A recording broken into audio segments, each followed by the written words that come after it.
Okay, well, welcome everyone to today's webinar titled Treasury and Risk Management Systems. This is Brian from Strategic Treasurer, and we're pleased you could join us as we analyze and discuss this section from the latest Treasury Technology Analyst report. But before I introduce today's speaker, I have just a few quick announcements. Zoom offers several different ways for us to interact today. If you would like to post comments or questions viewable by all attendees, please use the chat icon in the toolbar. If you would like to ask your question to just the presenter, please use the Q&A icon in the toolbar. You can ask your questions at any time during the presentation, and we'll try to get to as many as we can, but if we don't get to your question, someone from our team will gladly follow up with you. There will also be a few polling questions throughout today's webinar where you'll be able to select your response from a list of multiple choices. You will need to click the Submit button on the polling questions to have your response recorded. If you are here for CPE credits, you will need to answer at least 3 polls today. And last, please ensure that your Zoom display name includes both your first and last name, so we'll know to whom we should send the credits. Our speaker for today is Craig Jeffrey, founder and managing partner of Strategic Treasurer. Welcome, Craig, and I'll now turn the presentation over to you. Thank you so much, Mr. Weeks. Thanks for the intro. Welcome, everyone. Glad you could join me as we cover today's topic about the Treasury Management System space, as well as enterprise risk management. Enterprise liquidity management. I guess those pathways in the brain get well set. So glad you're spending some time with us. Hopefully you enjoy the new layout for the webinar. We're trying this. Our team has been working hard to set up different cameras and to create a different and hopefully enjoyable webinar experience. So if you like it, when we get to the end, please send some comments in that you prefer this over the other method, or if there's anything that you have suggestions for us, we'd love to hear. So what are we going to cover today? We've got 5 key topics that we're going to talk about and discuss. One is Treasury staff. We'll look at what are some of the challenges and where are people working. And the move is clearly to hybrid. It's been that way. It's certainly setting in very strongly. There are some industries where it is work from the office again, but it is shifting very different from what it was pre-COVID. We'll discuss a little bit about that and how there's some implications there. On the Treasury tech side, there are many changes underway. You've been experiencing those, both in your personal life, but also in your business life in finance and Treasury. These changes are with how technology operates. It has brought us to the era of democratization of some of the new tech, which means good tech, really good tech, is available to more and more companies, moving much more downstream in terms of size, ability to afford those things. And this is really excellent because the expectations placed on Treasury groups continues to grow. Then we'll look at TMS. Where is the value coming from Treasury management systems? You and your peers, are they looking at TMSs or have implemented them? We're in the midst of a multi-year move to Treasury management systems, and this move has gone from the largest organizations and has moved downstream quite significantly. We've also seen this shift from, let's say, an asset or a system that gradually loses value over time, depreciates, to something that increases in value. And technology and the method of delivery is having a big influence on that as well. They'll shift over and spend a little bit of time on enterprise liquidity management. What is this? Why are we calling it enterprise liquidity management? We all know ERPs, enterprise resource planning systems, but this looks at the treasury management system and treasury management systems that are extended along several different factors. This might be on the factor or the scale of risk, on payments, on capital. So some of those areas, what does this system, this categorization mean as these systems continue to grow and scale? And then we'll look at some leading practices in the area of selection and implementation of technology. We'll look at everything from how do you make a business case to your organization briefly, and then what are the selection criteria for using this? And then couple of comments on implementation, but certainly on optimizing the use of this technology over time. Those are our 5 categories we're going to cover. We've got a lot to address, and I'm glad to see so much communication in the chat box. This is excellent. So let's begin with some of the key challenges that Treasury faces. I think most people in Treasury know they've been thinly staffed. There's some organizations where people say we've got enough people in Treasury, even a few that say we have too many, but the majority have quite a few tasks that they would like to do that they don't have time to take on. But what are the other challenges that people face, not only on the staffing side, but where do these extra expectations come from? You can see that in market volatility. You can see it as inflation has risen. Central banks have raised rates to try to tamp that down, to address unemployment levels, and to bring inflation within the guidelines for that particular central bank. We've gone from a massive availability of funds at almost no cost to a tightening of that availability spread out over a period of time where rates rose quite rapidly. Now we're cresting. We're at the peak level of rates with expectations for the rest of this year for them to go down. But there's volatility. We've gone from where there was a lot of volatility in the supply chain that seems to have been muted. FX rates continue to have some volatility.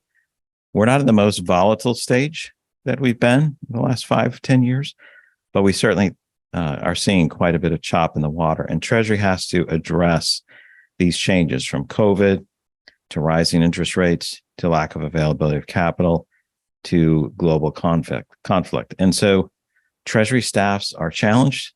They're oftentimes working very hard and can certainly leverage more technology. So demands are up, and how do they address that? And so part of the discussion is, where are they addressing that? Are they doing it from home? Are they doing it remotely? Now, if you look at this chart, I would encourage you to look at, the work from home has gone from, from the 73%. This is the blue category. It's never or rarely work from home is blue, and that has decreased quite substantially from 73% down to 8% over this time frame. If we look from hybrid's gone from 16% to 69%. So a 53%, over half of organizations, half of Treasury professionals indicate that they're now in a hybrid environment that weren't before. And so this shift has been notable. Work is being done remotely and from the office. It's a hybrid environment. That's where it is. And COVID helped us get there.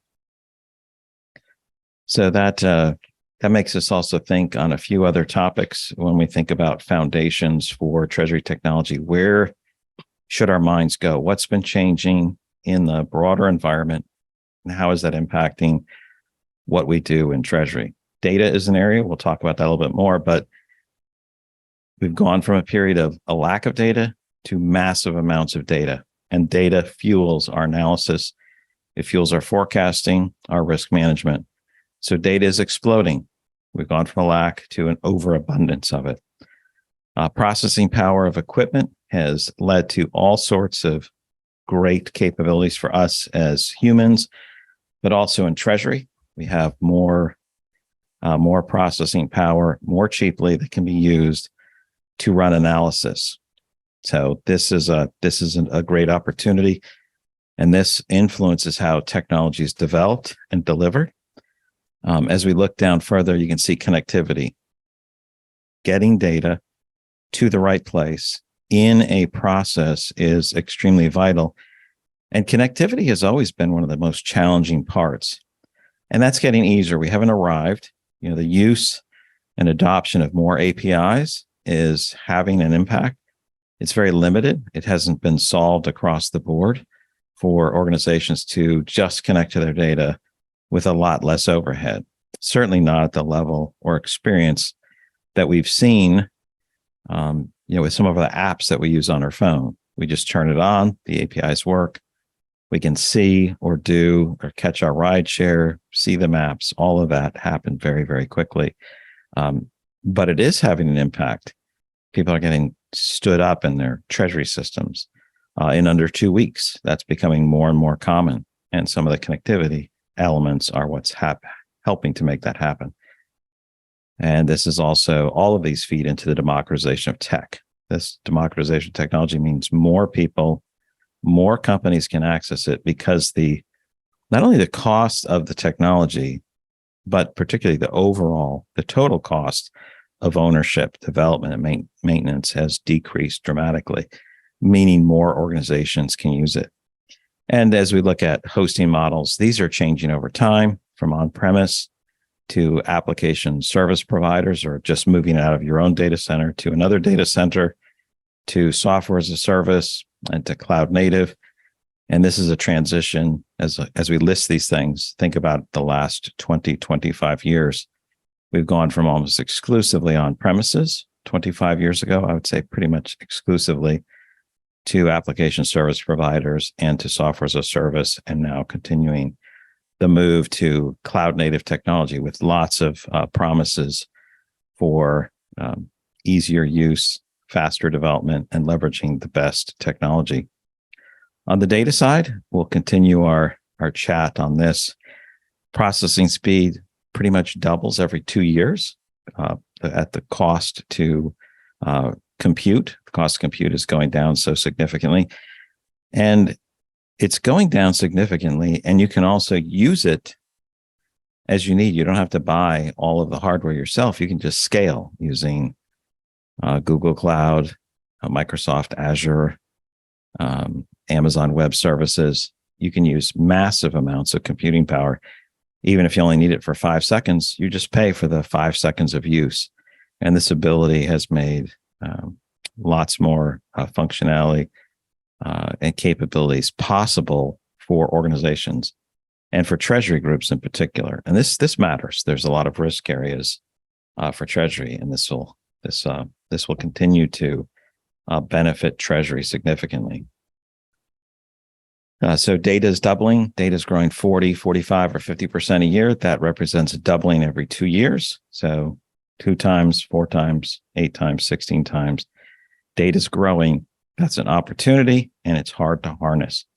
So as we think about that, those are some of the backgrounds for what is happening and where's the opportunity. More data, more processing power, greater ability to take advantage of that. So what's happening in the advancement of treasury? What is tomorrow's treasury and some of today's treasury looking at? I'll just mention a few things. So, platform as a service, or PaaS. You may have other terms. Maybe it's called cloud native. You may be familiar with microservices, low code, no code, whatever the phrasing there is. The ability to shrink some of the functionality and put them together as pieces, just like Lego blocks, to put them as pieces has meant a number of functions and features and benefits. Far faster development, usually 5 to 8 times faster than the previous technology for development. So, getting onto a system that allows the use of this means the development is faster, allows your investment in a particular platform to grow in value very rapidly. It also means that these smaller pieces can be swapped in and out more quickly. So there's not a 12-month cycle for updates, or even a monthly cycle, or even a weekly cycle. Those updates can be placed into the system on whenever they're ready. You can move them in without taking down the system and restoring it. It's changing the environment quite significantly. On the AI side and machine learning side, there is a lot of hype on this, but there's also a lot of reality that's taking place for data analysis. We just completed a survey, and I mean just completed a survey on generative AI and AI in Treasury. We asked a number of bankers and corporate Treasury professionals and others about what they're doing, what they're planning. There's quite a bit of use of AI in Treasury in select areas. Now, this is usually capabilities that are delivered through the system, through a cash management system, through a forecasting tool, through a treasury management system, but they're being used and people are experimenting with this. And this holds great promise for an area that has been significantly understaffed or thinly staffed for many years. This represents a great opportunity. Other areas of growth, networks, the idea of being able to leverage the power of networks to connect to more people, whether that's for payment security or passing data. Those are all significant opportunities for how Treasury can advance. If we look at business intelligence tools and business intelligence, how do we manage all this data? Well, we got more data. We need a place to put it, and to analyze it, we need faster tools, making it so that we can visualize what we see, having the ability to push this, run it in memory so we can instantly or almost instantly, near instantaneously, see the results of different models. So those are significant developments in terms of how we look at data, how we manage data, how we analyze. And this idea of moving from faster to real time, there are certainly use cases for moving faster. And there's certainly use cases for real time. If we think of real time as, let's say, within 10 seconds or 7 seconds, there's certainly use cases for that. There's massive amounts of use cases for more information, better information, whether it's with payments, whether it's for analysis. So things are not getting slower. They're absolutely getting faster. Maybe not everything needs to be real time, but nothing's moving slower. And we need more enriched information, better processes, and that's where there's significant value. APIs, the use of some of the modern API technology that allows us to connect systems to systems, exchange information as it occurs, as it happens, is a one-way road. Nobody's moving to slower, and APIs can reduce some of the overhead for connecting. It's not available everywhere, but this is definitely influencing organizations, their ability to use technology and to do it affordably. I'm going to leave off blockchain and distributed ledger technology. Certainly, I'm not talking about Bitcoin, but those are certainly some areas where there's room for adoption and changes. But faster payments, I already told you my viewpoint. Maybe you agree with it. Maybe you have different views on faster payments or better payments. I don't think anybody's going to argue against better payments. Some are more favorable to faster payments. And certainly for use cases, we can see how that's happening. Where are people ready? Ready now, within a year, within a couple of years.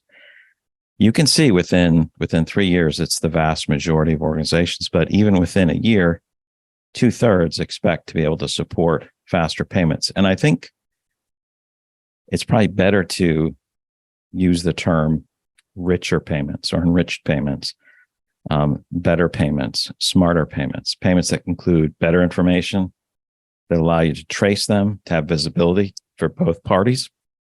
There's far more value there. And I think we should be careful to think about just one element like speed versus a rich set of elements and capabilities. Our first poll question is up and showing. This is a multiple choice. You can select all that apply. I am very familiar with these concepts. So not just I've heard of them, but I'm very familiar. And I would say you could explain them reasonably well to someone else, what these concepts mean. So you can see from real-time data all the way down to blockchain and DLT. Now go ahead and select all of those, hit submit, and we'll give everybody a chance to look at that. In the chat box, we have a link to follow Strategic Treasurer on LinkedIn. Our marketing team would love it if you do that. So would I. That would be encouraging. And if you're new to the webinar and you see people typing the word poll in, that's great. If we have, let's say just 100, let's just say 150 people type the word poll or ELM, poll or ELM, and we will send all of the results of these poll questions to everyone. And if you type the word poll 4 times, it will not be counted 4 times. We don't have an AI tool doing that. We have a Brian Weeks doing that, so he'll take care of that. So go ahead and select those, type the poll, follow us on LinkedIn, we'll all be happy. It'll be a great 2024. So, very familiar. That is highly interesting. It's almost in the right order of the way we put them down. So real-time data, web services. Yeah, real-time data, almost 4 out of 5. Web services. This is I think I'll get sidetracked if I explain it all the way. Maybe we should have another webinar or podcast talking about these, but web services is a way of integrating systems, let's say 2 software as a service systems. These are functionalities that allow the exchange of information back and forth. APIs would be another way of describing that, but a more modern way than some of the previous web services utilities that existed. And so you can see APIs know that. BI tools, artificial intelligence, 46%. We're going to talk about Open Treasury later, so I'll save that for then. And we'll also talk about cloud native and microservices. So this is, when you think of Amazon Web Services, Microsoft Azure, some of the development in there, there's a lot of capabilities that would fall into this domain. And so development could take advantage of that with the different technology. So thank you so much for taking part in this poll. We'll continue our discussion. We'll start with a definition of TMS, or TRMS. What is it? We have stopped using another name that had the word workstation in it. We don't refer to that anymore. That was popular a decade and a half ago. Sometimes you see it, but Treasury Management System or Treasury Risk Management System, and then the new term ELM come to bear. But these are systems that you will see certainly handle cash positioning, usually cash forecasting, management of bank accounts. They give you visibility to all of your accounts across the globe on a daily basis, certainly on a prior day, sometimes on a current day basis. They always allow you to provide some type of accounting, rules-based or logic and rules-based activities that will support accounting. They'll usually keep track of some type of your investment activity and some of your debt, though not always, but this will allow you to see, where is my cash? Where is it coming from? How is it being used? If something happened or occurred that you didn't expect, and it gives you the ability to track it and manage it very quickly. And it's oftentimes characterized by relatively seamless connectivity. Now, seamless is a word that can mean a lot of different things along a continuum. So seamless connectivity is what we strive for and head towards. Open Treasury practices is, instead of exclusive or locked down or bespoke made between one organization and other, one system and another, something that's more scalable, more easier to manage between 2 different areas. So this may include data that's integrated with the system. That's oftentimes a benefit. So data as a service, it comes pre-integrated or easily configured in a system as opposed to setting things up from the beginning. So it oftentimes will use and leverage application programming interfaces or APIs as we look at that. So there we go with the definition. What are the platform types? I'm going to spend a few minutes on this. This is probably a better topic for a roundtable to discuss technology, how it's changing. But I'll just spend a few minutes here just to give at least a level set for what we're talking about. So if we look at SaaS or cloud, this is a system that is run, oftentimes multi-tenant, could be single tenant, but it's run on Microsoft Azure, Amazon Web Services.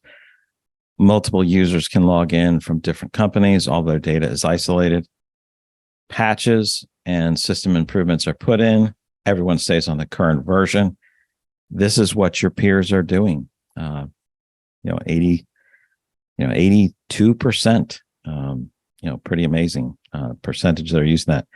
Hosted is, you don't have it in your data center, but you're running hardware that's either dedicated to you or it's virtually assigned to you to run your equipment, and only your processing functionality. You can put updates in when you see fit. This was reasonably popular for a while, but never breached 50%, and is now in a shrinking environment. Installed is legacy. It's installed, single instance in your data center. Manage your test, development, and production systems are all managed by your IT staff or internal staff. That's a shrinking area, and that's what organizations are looking at. So why do we bring those up? Why am I saying those? That's the technology, old on the right, new on the left, and there's even more changes. So why do I bring those up? To take a economic look at things, take an economic look at different types of platforms. What do users say about these platforms? Are they increasing in value over time? Are they an appreciating asset?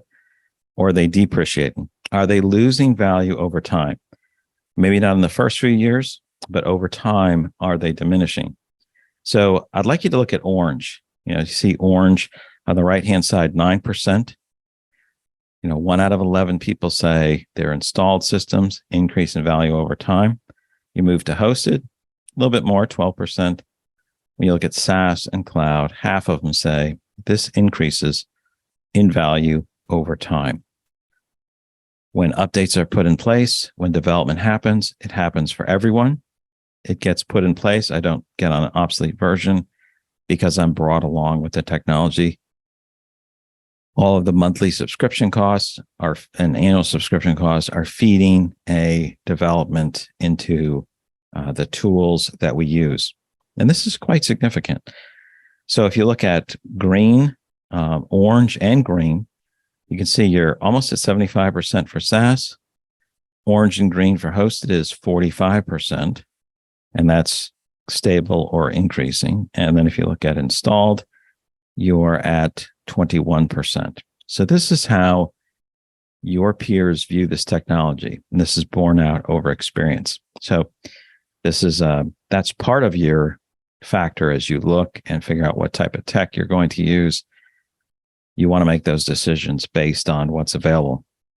I will say, I don't know how many people have played Age of Empires. If you have, you can type AOE in the chat box, just so I know. I never played it until some of my adult age children convinced me to do that. I've only played like 3 games.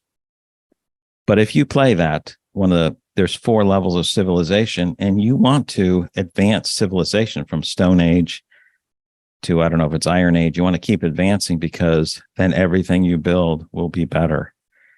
And so this is like, moving from the right to left here is moving to better civilization. So all of your efforts, all the work you're doing is leveraged more fully. And so that's something to think about in terms of when you're moving to technology. What's going to increase in value? Are you going to use the newer tech or the older tech? Are you going to swing a club or have a chariot or whatever else is there? I don't know enough about AOE and Age of Empires. Many of you probably don't even know what that is, but that's been an eye-opening experience to me, and I just thought I'd relate it to the technology. But using better technology, newer tech, makes a significant difference. So does taking polls. As you can see, another poll question is popping up, and I'm told we still need 29 people to type the word poll, ELM, or something. This is another all that apply. Which technologies do you think are highly promising for Treasury and finance now or within the next few years? So within 2 years, do you think it's highly promising? Not just sort of promising or okay, but do you think this is worthy of an investment or likely to bear fruit within a 2-year period? You may think it's 5 years out.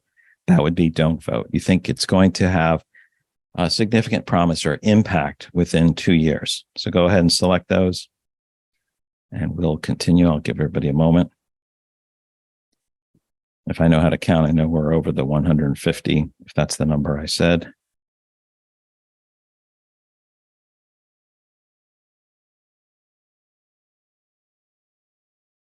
And if you notice on the poll box, we have the date. That helps us organize all the poll questions in all of our surveys. So we have that type of information without having to go back to a different source. So here you go. Here's the information. Promise 4 out of 5 of your peers say APIs hold significant promise. Dropping down, there's 2 in the 50% range, business intelligence, 54%, artificial intelligence and machine learning at 51%. Then we dip down to RPA. RPA, I always think has value. These tools help you to be faster. It's just something you do. It may not be as massively beneficial as other things, but these are efficiency drivers. Cloud native, microservices, 3 out of 10, 30%, or however you look at it. Pretty interesting numbers there. Blockchain DLT, this is not the crowd that's in love with that or in favor of that as much. 1 out of 6 view that. All right. Thanks for looking at that. We'll move to the chat box and look and see following Strategic Treasurer. I'll try to lay off promoting that anymore. But that'll be hard. All right. So what are the solutions a TMS offers? A couple of those come to mind. What is it solving? Think about the efficiency that's necessary for overwhelmed Treasury staff. Logging into so many portals, running into issues. This is pretty massive. That single source of truth for data and analytics, but also single source for activity makes it more efficient, makes it easier for people to be trained, makes it easier to hire people for those roles. As we look at Zoomers, in particular, Zoomers hate manual processes. And it's not because they're lazy. It's because it's viewed by them as digital natives that this is not how you do things. Why would I do something in a very poor manner, very manually, when it's available to be done digitally? And so they will leave and move to other companies. This is probably having a larger impact on organizations automating of late than the business case model that was just like, hey, is there a benefit for this? Because people would sit there and do the work.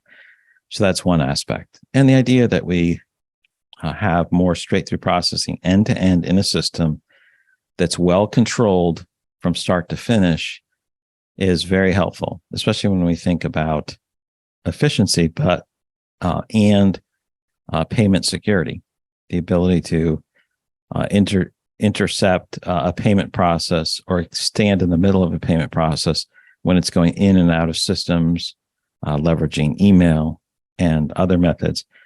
There's a lot of promise for that. So that helps streamline the opportunities for a world-class treasury, an efficient treasury, a treasury that can scale, and a treasury that can focus on risk management and analysis.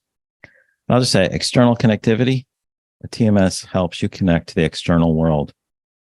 I don't know of any other area in corporations, the corporate side of things, that has more needs for external connectivity than Treasury.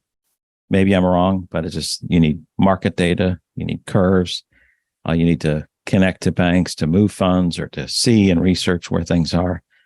Treasury is a world that's connected externally, and there's all kinds of risks. So managing the different economic volatility and risks that we see is very important. So that's number one. Number two, we have a few additional items there. So I already talked about some of them, this idea of built-in controls. You have a process and you move through approvals, all following the same format, methodology within a TMS, for example. If you're with 10 banks and there's 10 different portals, and some of those portals you're uploading files, some of you're entering, all of them have different logins, different multi-factor authentication, different places to look for them, multiple areas where they've merged systems to get a single sign-on, but there's 3 systems behind the scenes. This simplifies life quite significantly. So this idea of reducing the touch points, narrowing the risk, allows for better scalability, and this idea of increased visibility in an organization to those who have the rights, but also the ability to connect to other tools and services that help with trading partners. So who needs a TMS? A TMS provider may say almost everybody in the world. Somebody who might be a curmudgeon says nobody needs it. I've got Excel or I have green bar paper. If you don't know what green bar paper is, do a Bing search of it and see a picture of that. It's like a spreadsheet with no automation and paper. But who needs a TMS? Well, interest rates are moving up and down. There's greater financial risk. There's conflicts. There's very uneven economic performance, recessions in a few areas, low growth in others. And there's certainly elevated payment concerns and fraud. So this is a contributing factor to people looking at a TMS. Is there room to improve the process? So more and more organizations fall into the category of this makes sense or this is a requirement. And more organizations can look at it and see, what do I need? Do I look at a tool that provides some visibility, some cash management functionality, forecasting, or more of a fully featured, rich treasury management system? So then we can shift to innovations. What are some of the innovations that we need to look at and consider? So I wanted to have you look at this in a few areas. So if you look at the green is important to us now. So this is machine learning or artificial intelligence. What's important to you now? What are your peers saying? Going from right to left, use of machine learning AI for fraud, 34% important to us now, will be important soon, and another 39%. For forecasting, and these are oftentimes built in these forecasting, cash management systems, and treasury systems, another third say it's important now. 41% say it'll be important soon.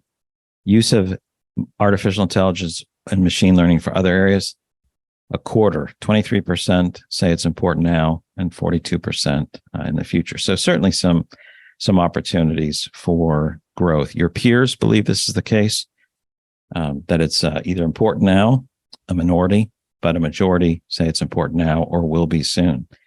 And so these are some of the innovations. So the systems that are adopting these into their functionality mean you can turn on the functionality, let it start to learn how you make payments to protect against fraud, see and observe cash flows to detect patterns, to make suggestions, as well as a number of areas. And so I would encourage you to talk to the TMS vendors, the cash management vendors, the forecasting vendors about what can be used there. Business intelligence tools and dashboarding. Everyone likes better reporting. Your reporting's gotten better and better over time. There's certainly a lot of room to grow.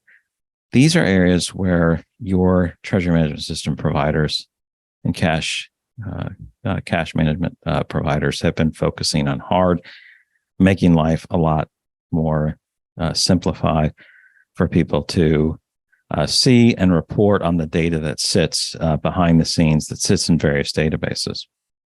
And so if we look at APIs, this is, I can connect more easily. Just like in your house, you need water coming into your house for your sink, your dishwasher, your shower. APIs are just a way of connecting the plumbing to make sure you have instant hot water, cold water, or ice or whatever you need available and ready. And APIs are making a difference. 2023 saw a number of banks offer those capabilities, a number of treasury management systems connect to banks, a number of other providers in the treasury space do the same. And so the development's been significant and dramatic. Mostly from a bank perspective, it's the trillion-dollar banks and some of the largest technically capable banks doing that. We expect to continue to see that develop over many years to expand through the overall enterprise. But it's certainly been taking place in the world of the haves, or the largest, most capable banks. And then finally, cloud native and miniaturization, this idea of small is big or small is powerful. If I break the components down, like we do with cloud native, with microservices, they're smaller. When I make changes to smaller items. They can swap in and out. They can be hot swappable. In other words, I don't have to shut the system down to move code into place. Some of that code can move into place while the system's running. I can turn off access to that function. I could replace the code and keep it running so the whole system stays up. Maybe just a part is paused for a moment. Really, really significant changes and developments over time. But after innovations, you say, I'm ready for another poll question, Craig. And so here you are. This is a select one, a single answer. We are positioned with regard to treasury management systems. So we're focused on treasury management systems. We can also say cash management systems in this case. We don't have a TMS and aren't planning to evaluate one. Don't want. We're evaluating or planning to evaluate a TMS. We have a SaaS TMS. We have a hosted TMS. We have a homegrown TMS, or we have an installed TMS. There's no answer for I don't know. So make your best guess and hit submit. We're looking forward to that.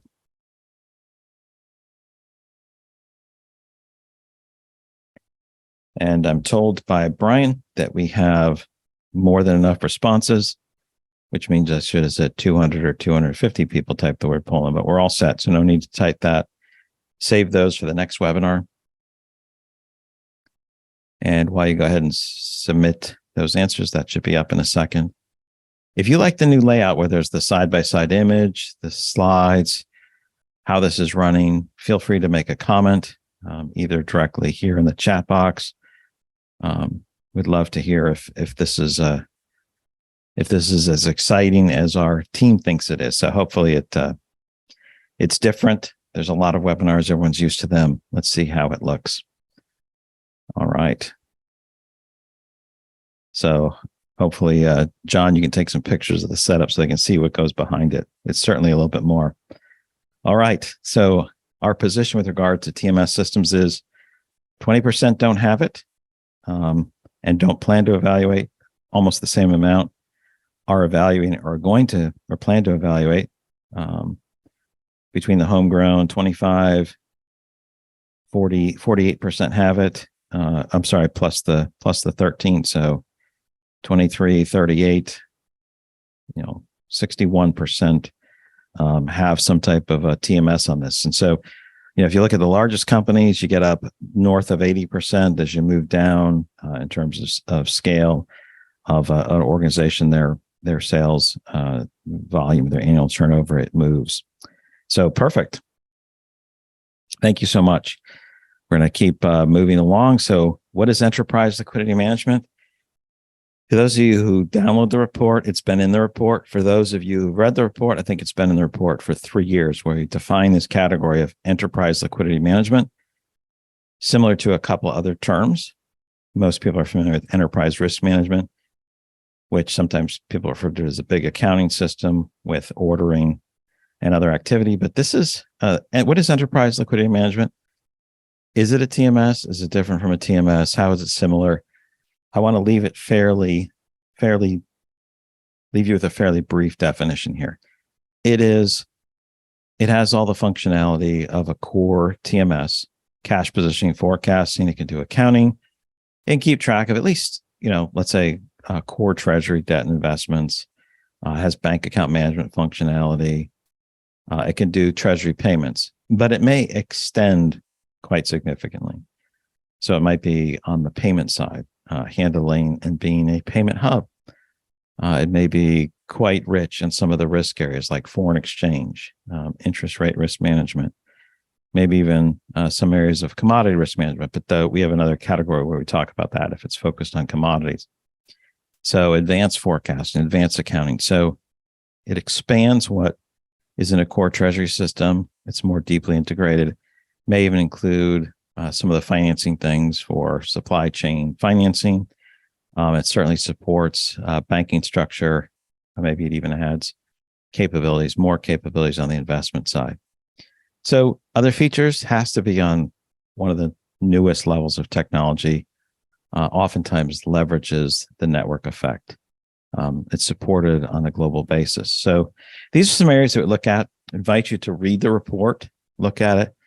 Would love to have conversations or even a roundtable discussion about how technology moves. Is this area of an extension important? Or is this just another term we're trying to bring out to say, here's a difference that matters over time as things have gotten simpler, they expanded capabilities. So there we go. Excellent. So enterprise liquidity management. So what are people using for their systems? Do you use or are you planning to use these systems? So as you look and read the chart, you'll get a copy of this. So it's perfect for you to take a look and see what goes on. You'll be able to look at it in some more depth.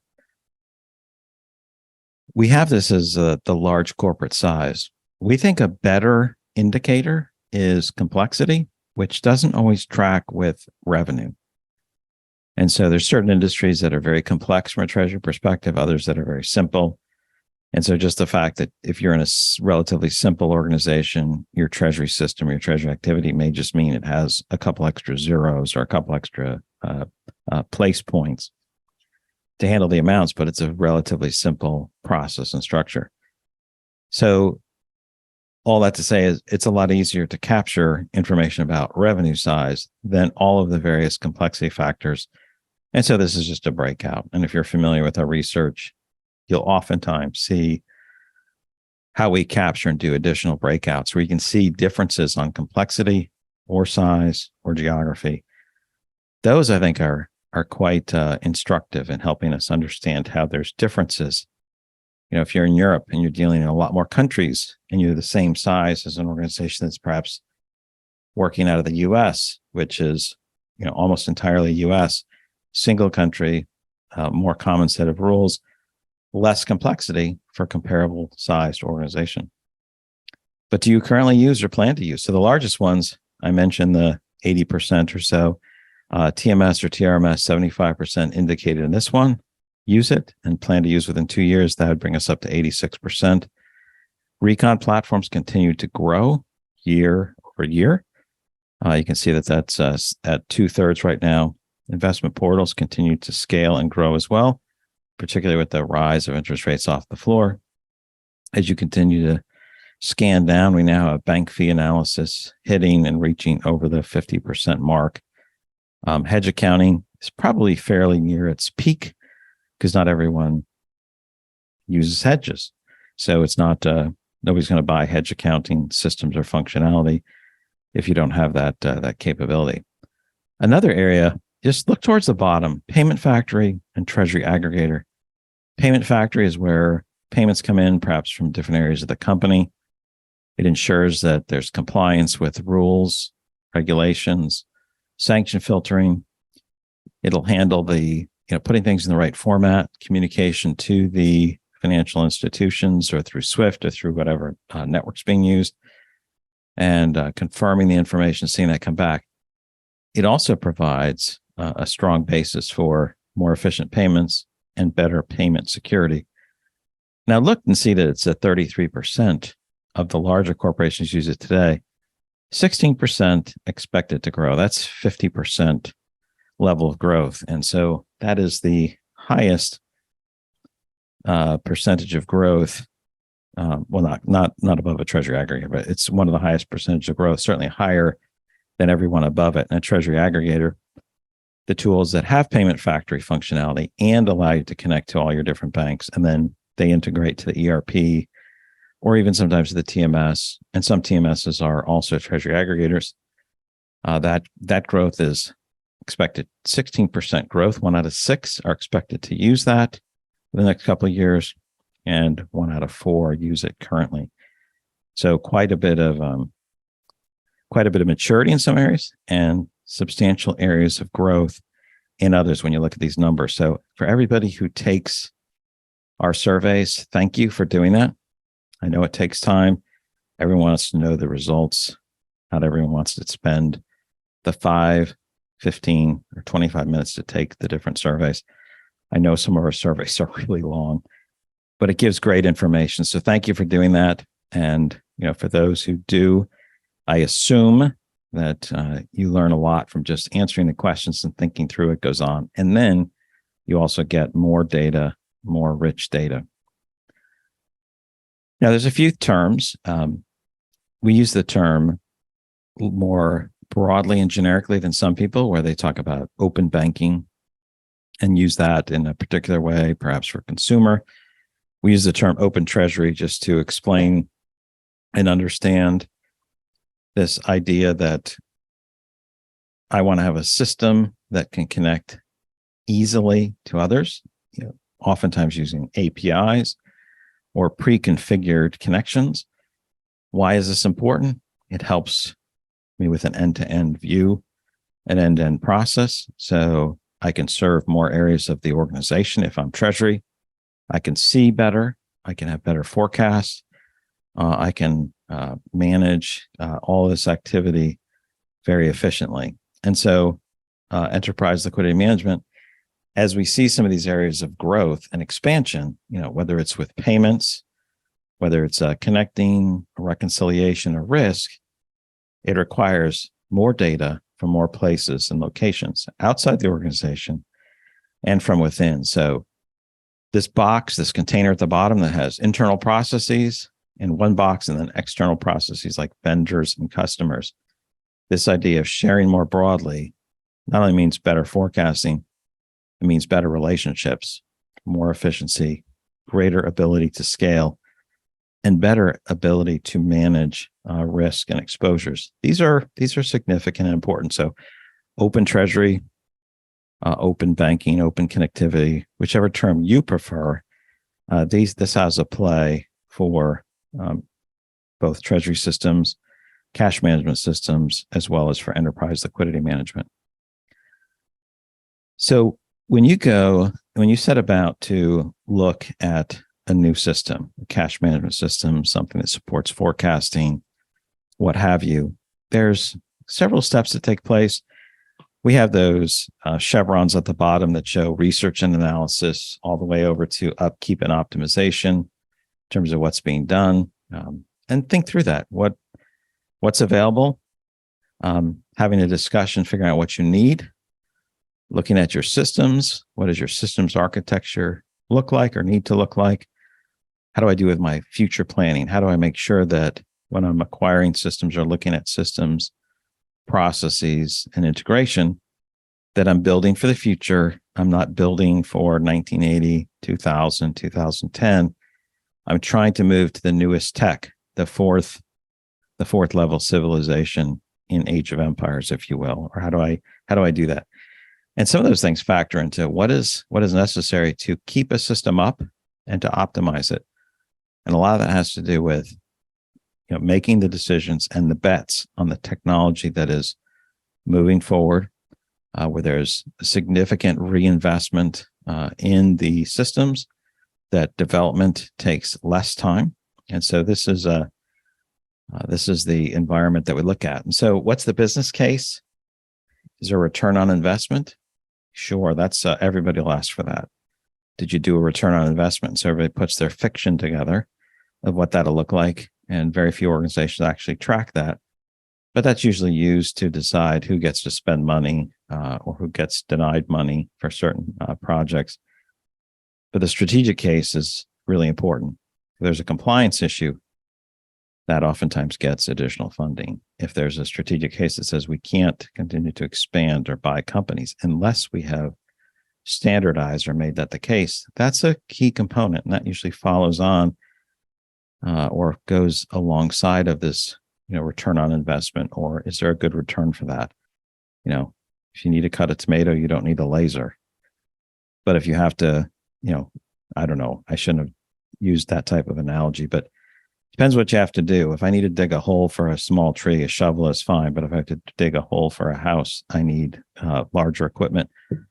What tech do you need? The cost of that tech is changing. And so that fits into what's Treasury doing. How do you get buy-in for the rest of the organization? On the selection side, how do you pick who's a good partner for making that selection? How do you get down to a short list of the right tech that meets your needs today and in the future? How are you going to invest in a partner that will have tools that you use that will increase in value over time? And on the implementation side, how much effort is it going to take? Is it realistic? Are we using tech that will help and simplify the implementation process?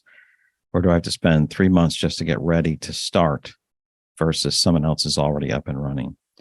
So how we look at phases, how we ban the timeframes, how we set something that's realistic, not just aggressive, matters. And so those are some of the principles to look at as you think through this process. How do you narrow your field, understand your needs? Don't go for too big. I just have to have every potential thing I can think of. That may result in too much overhead. And then is this something that's going to develop with me? And that brings us to a chart at the end. Invite you to download the report. If you didn't download the report, it's certainly available for you to download. You can see that on the screen, and it's going to be pasted in the chat box, and there it is. So if we look at treasury management systems, treasury risk management systems, you see those laid out there. There's ecosystem providers. Everyone has a way of positioning themselves slightly differently. But these are some of the categories that we look at from the overall broader ecosystem providers. Who is extended, beyond core treasury capabilities? Who's excelling and focusing on core treasury systems and cash systems? There's a lot of really good providers. They show up in this report. Go ahead and download that report. Look at the sections you like. Love your feedback. We put this out every year. Thank the vendors for participating in it. And I also want to thank each of you for showing up. There's some Q&A. I've got time for Q&A.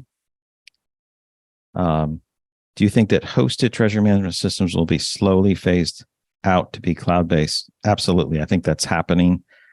The in-house ones are gone. I think they're going to be cloud-based. I think everything's going to move to the new technology over time. It just takes a long time for the conversion. So we see still another 3 to 4 years of above what I would say would be future average adoption of some of the treasury tech, particularly treasury systems, and then it'll revert back towards the normal level as more and more companies acquire them at a great rate. Then it'll be updates and changes, and that will be a little bit slower. So more companies are buying systems for the first time. The older technology is being updated. So there's other questions. I don't see like FIS Integrity. They chose not to participate. That's why. There's a number of good systems. Each year, the last couple of years, the number of providers has grown. We hope to have more providers included in this. So this is that's something we hope to see them participate in the future. But thanks for that comment. And is the Kyriba ELM product separate from their TMS or just a more advanced version?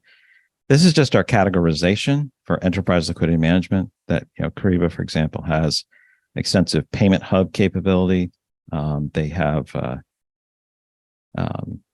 supply chain financing. So those are some of the areas where they've built out. So this is all part of their core platform. They're not separate platforms, but they have those built in. And so we just identified those as a ELM provider. Do you foresee TMS? These questions are coming in good now. This is awesome. Do you foresee TMS providers incorporating ChatGPT into their systems? Yes, I see them incorporating this type of technology, and that's even being done by at least one system today. That type of use of the AI tools running within their environment, not going out to the web, but within the environment. I expect to see that happen a lot, particularly with the cloud native tech. So great questions. We have another couple of minutes before Brian pulls the plug. Brian, thanks for adding all those numbers up, keeping all this stuff flowing. People like the layout. That's encouraging. Someone asked me if I could do a Wolfman Jack. I don't know how he sounds, so I would certainly do it. That's awesome. They already are. ChatGPT. This is great. All right. I don't see any other questions. Thank you so much for spending your time with me and our team. Thank you for your interest. Download the report. Stay connected with us on LinkedIn. I'd love to connect with you on LinkedIn if we're not connected directly. Thank you so much for your time, your interest. Have a great day and Happy New Year. Indeed. Thank you, everyone, for joining us today. The CTP and FP&A credits, today's webinar slides, and a recording of today's webinar will be sent to you within 5 business days. Be sure to download the Treasury Tech Analyst Report and be sure to register for the next webinar in this series on Treasury aggregators. The links to both can be found in the chat box. Thank you, and we hope you have a good rest of the day.